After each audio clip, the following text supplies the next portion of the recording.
Go-karts are witchcraft. For the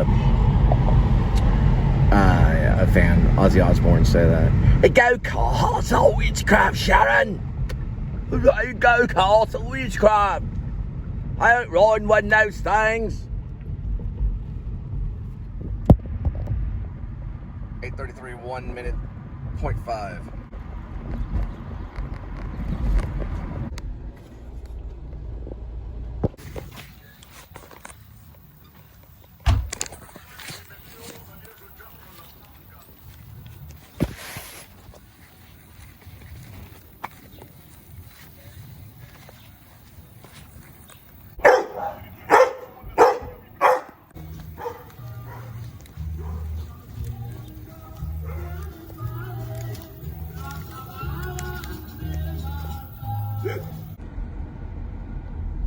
One of the things that I'm proud about is a reading I did of a short novel I wrote called The Cat Nappers, about a clique of boys that run around like ninjas in Haltom City in the mid-1980s. It's based upon my friend Sean Miller, Jesse Ferguson, Foster Harrington, and two kids that trained under my stepfather. My stepfather was a PE coach, and the other two kids also were young adults, the same age as we were. We called them Bird Nest Head and Mike. Mike was the other guy's name. Bird Nest Head, I don't remember his name, but he looked like Larry Bird, a young Larry Bird from the Celtics. The story was read on SoundCloud. I still have it and can give that to you through YouTube. It does have music on it. It has some Black Sabbath and some other music, because my sister introduced me to that type of music, because we were geeks and freaks. We had bi-level haircuts. Ask James Franco, because he played in a series called Geeks and Freaks, or Freaks and Geeks. I was kind of becoming a freak, so I had the moccasins, the bi-level haircut, and my sister was a headbanger. She had the comb, flat comb in the back the back pocket, you know, the comb that has the handle on it, and they had the same, her friends did. And I walked in and they were all listening to like Led Zeppelin or something. You know, I had a flute in it. It could have been Black Sabbath maybe. And they were obviously kind of, you know, not necessarily smoking cigarettes, but something of that nature. And, you know, the girls were sitting on their laps, and here comes Cole walking in, 12-year-old boy, like Almost Famous. Have you ever noticed Almost Famous? The movie with Philip Seymour Hoffman and the young boy. I'm walking in going, what is this? And then slowly, after time, Michelle Thomas and my sister, Teresa, pierced my ear right here. You can see it. With an ice cube and a needle. A threading needle, and said, this will make you into a rock star. And then they got an ice cube on there to numb it, and they poked a needle through it. Eventually, the boys weren't there at the time. We would go out at night on missions, dressed in ninja outfits in honor of Bruce Lee and all the ninja movies that were out. There was one called The American Ninja. And we would go out through the window so we wouldn't wake the bloodhounds in the backyard to get to the tree. We'd climb up the tree over the trampoline, and then we'd slide down these vines on the side of the tree. Foster went with us. He died in the second part of the Iraq War in the Sudi Triangle, mid-2006 or so. Around that time. Maybe 2005, 2006. We don't know exactly when. Lori Ann would know. Her name was Lori Ann. She was one of the neighbors at Summerfield. But I'm talking more of our experience in Haltom, not necessarily Summerfield. And we would go on these missions and throw at houses Rum Dum Diddy in the middle of the night. One of the guys that we threw Rum Dum Diddy at his house, his name was Bob. I ended up acting with him at Hip Pocket Theater. We'd hide in his bushes all the time. He wouldn't care. His name was Bob. He was a cool guy. They invented a yard game, way years later. We also would throw eggs at houses, which we got in trouble for. We had to clean up once the authorities got a hold of us at 12 years old and made us clean up the egg off the houses. But we were always in ninja outfits. and we had maps, and we would go around in the middle of the night. We would go to Fossil Creek Park, and the whole story is kind of fantasized based upon these missions. You got to read the story written by Ash Cole. I'm Cole Spivey, but my pen name is Ash Cole, also known as my alias. And Ash Cole, okay, I wrote a story called The Cat Nappers. It's kind of an homage to Stephen King's The Body, because we had a cat and we felt the cat was in danger. It was a Siamese cat. It's on the cover of the SoundCloud. It's in Berlin. I can play that for you hopefully someday, and you'll be able to listen to Cat Nappers. You can read it at Fiction Press or Fan Fiction, and just put in writer's name or author Ash Cole, A-S-H, skip a space, Cole, C-O-L-E, Ash Cole, Cat Nappers. Read it. 973.3.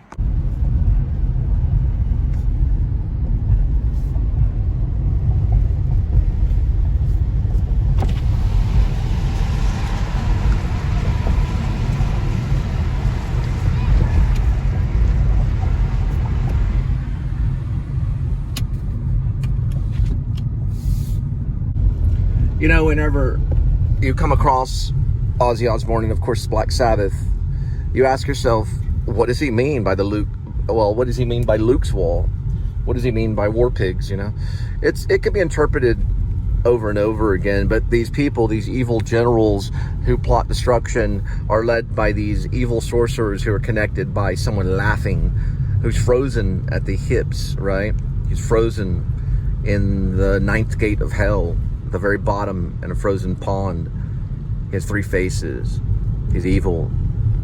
He's the one who fell, the one that rules and reigns in hell, has Brutus and Cassius and Judas Iscariot, who goes in head first into his front mouth.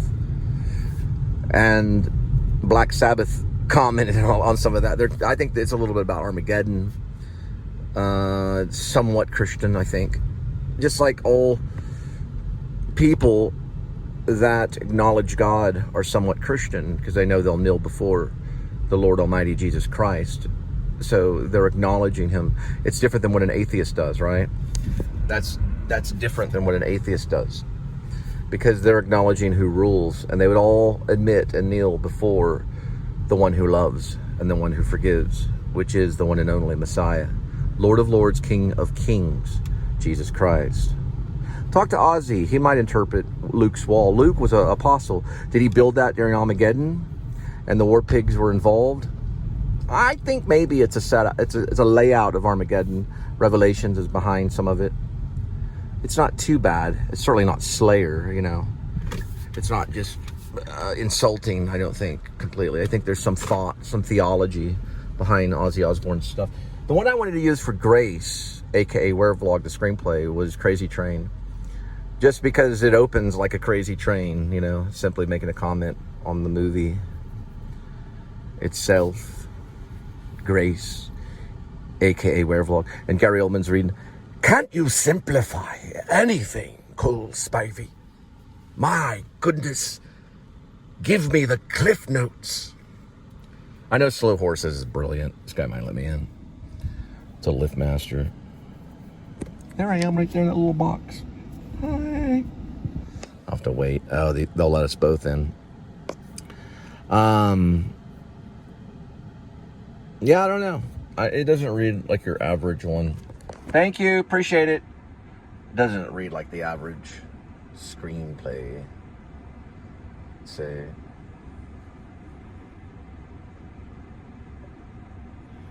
we go. It reads, yeah, it's an old-fashioned style, probably. Mostly now, it's just mostly dialogue, because we're in a dialogue age. There's description. Sorry, I got Conrad. A little bit of Conrad in it.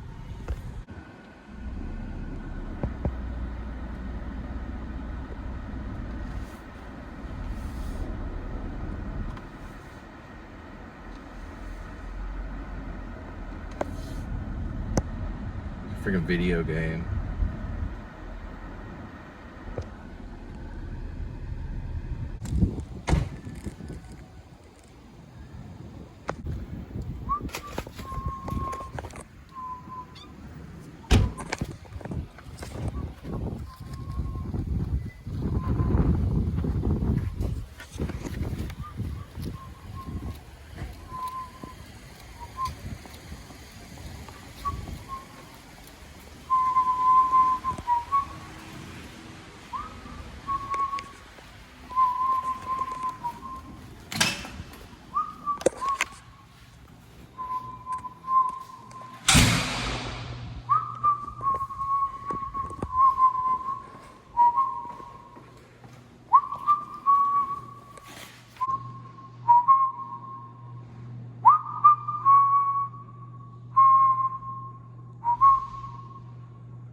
In the reading of Catnappers, written by Ash Cole, I read it, also wrote it, because I'm Ash Cole. It's Cole Spivey speaking. Anyway, regardless, I read it, and I believe I used Paranoid, which you can see it's right here. It's probably from the album. And also Paranoid is a song. So I think that was used to describe the sequence when I see the freaks. You know, we're talking about like headbangers. They were also called freaks and geeks, James Franco thing. I see them for the first time. They're basically headbangers, and they're in my room, which my sister, well, I think it might have been, at the time, it could have been, no, it was my room. Yeah, it was in my room. They were using my record player because they had vinyls, and I think they were playing Black Sabbath on it. They also had Led Zeppelin and all. They were, you know, they had the moccasins and the long black t-shirts with Black Sabbath stuff on it and everything. Metallica came a few years later in my life. Metallica had already been there. They weren't listening to Metallica. They were probably a band, but my sister was hanging out with them, and that's this sequence when I think Paranoid comes on. It might have been War Pigs. I don't really remember. I'm assuming from listening to some of their music that it was Paranoid. That one. In actuality, in real life, I think the headbangers that were hanging out with my sister when I was like 12 years old, they were in my room at the time using my record player. I think they might have been listening to Children of the Grave. I do remember flutes too. So I came in again, and there were flutes on coming out of the speakers. You know, the sound of flutes. So that could have been when they switched the record over to Zeppelin. And they had those little flat hairbrushes that had the handles, and they'd be thumping it like drums and thumping things. Now, in the reading, okay, this is actually for sure, 100% sure. I'm for sure now. I remember now. In the SoundCloud reading of Catnappers by Ash Cole, that's me, I'm Cole Spivey. Whenever he's introduced, the young boy's introduced to the headbangers by his sister, I'm 100% sure what was playing for the introduction of that was Black Sabbath's Children of the Grave. I just listened to it. It was Children of the Grave. That's what was recorded, and it went to Berlin. It's on SoundCloud. We can listen to it on YouTube because I can do a thing called a rendering. That's where I record off a speaker. So when I did the readings, of Catnappers by Ash Cole, who I am, I wrote it too. It's a short novella or a short novel. I did it as intermission. So I'd make my point, and then all of a sudden it would get quiet.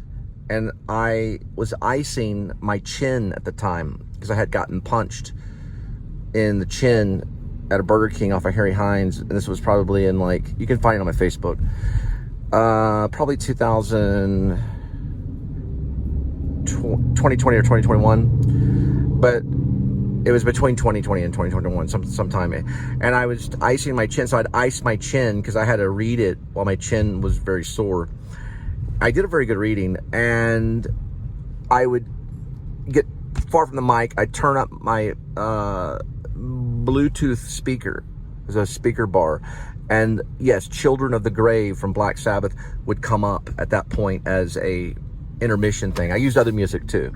I use a lot of different music in it. And one of the segments, Children of the Grave, rises up. It's a good reading. It's a very, very good reading. It's called Cat Nappers. C-A-T and then N-A-P. And sometimes it's spelled N-A-P-P apostrophes R-S. But it's Cat Nappers. It's spelled different ways. But for the reading, it was spelled one way for SoundCloud. Pretty cute, pretty cute. Children of the Grave was produced and sung and everything. Well, it was a sung. I wouldn't say produced, but it was created by Ozzy Osbourne. It was released in 1971 off Masters of Reality album. So it was done by Ozzy Osbourne in Black Sabbath. So he was doing Black Sabbath. And the album was Masters of Reality. Children of the Grave. 937.6 3.4.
So the locusts are separate from the other insects that are in the graveyard of Greenwood.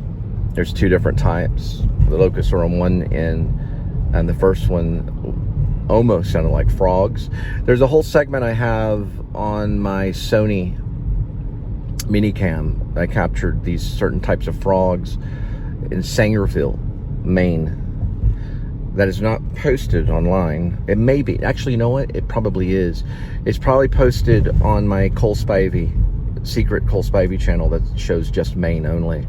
It's hard to find, but you can find it by going to Stephen King's house, or not going there. You don't have to drive there, but you just search Stephen King's house, West 47th Broadway. It'll pull up that channel, which is a separate Cole Spivey channel, and it shows Stephen King's house. That was done on a separate email. I don't even know the email. I have to find it. I did that before I left. I posted it under a separate email, separate from this channel. Don't know exactly why, but I did. There is probably most of the main footage on that channel. So it's not on the Jonathan Cole Spivey channel. It's on just the Cole Spivey channel, which is showing Maine. It shows parts of Maine.